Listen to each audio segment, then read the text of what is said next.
posisi kepolisian itu yang di-cut di jabatan-jabatan sipil tersebut sampai foto mengkritik itu juga kan yang 4.000 sekian betul, gitu. betul. Tapi untuk malah justru nggak ngelihat di alma maternya sendiri juga lebih banyak gitu. Sama kayaknya 4.000-an juga sama. Pak Ponto itu ahli juga dia di perkara MK itu dia ahli. Sebagai informasi Gitu ahli ya? pemohon. Ahli pemohon.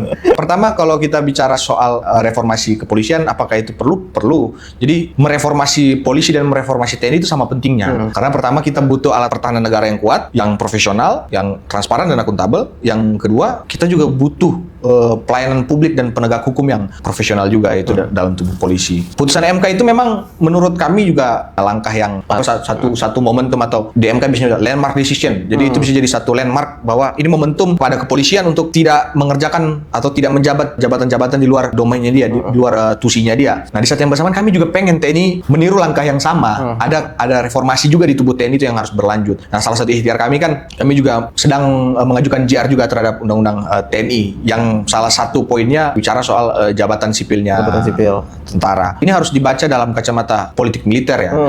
Semacam timbangan yang kalau berat di sisi sebelahnya, sisi lainnya itu pasti lebih ringan. Ada pertarungan mungkin di pertarungan internal di dalam dinamika politik antara dua institusi itu. Tapi saya kira memang kalau dilihat dari luar semacam ada gejala politik persaingan dua institusi ini yang dulunya bersumber pada atau berada di bawah payung yang sama itu ABRI. Cuma terlepas dari itu, sebagai kami dari masyarakat sipil melihat bahwa pertarungan kami mengingatkan juga jangan sampai pertarungan yang sifatnya elit ini kemudian mengorbankan mengorbankan warga negara yang setiap hari berhadapan-hadapan dengan dua institusi itu. Imparsial itu punya beberapa temuan tentang keterlibatan tentara dalam penegakan hukum, terutama dalam tindak pidana narkotika. Ternyata ikut nangkep, bayangin. Penggerbekan, cek yang terakhir di Kubar itu yang rame video tentara audiensi dengan polisi gitu. Jadi tentaranya grebek. Terus gini, itu kan oke, kita sepakat bahwa narkoba itu adalah tindak pidana.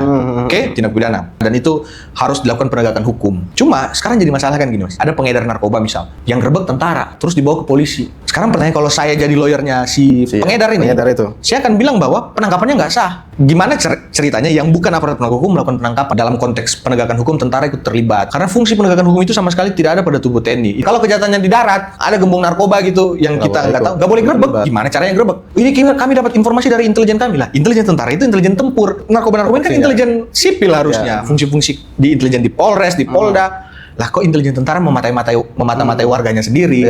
Video di Belitung Tengah, kalau apa di Bangka Tengah itu penertiban tambang ilegal itu pakai ada smoke bomb-nya, pakai baju operasi yang lengkap, penggelar pasukannya lengkap, ada drone-dronenya gitu-gitu kan. Ngapain gitu kan? Sedangkan yang ditangkap itu cuma dia nggak bersenjata, dia cuma di eskavatornya dia gitu, pakai celana pendek, kaosan ya kayak operator eskavator pada umumnya, tapi dihadapi dengan kekuatan sebesar itu. Apa yang mau kita bilang nggak ada istilah yang lebih pas selain excessive use of force itu ya, penggunaan kekuatan yang berlebihan.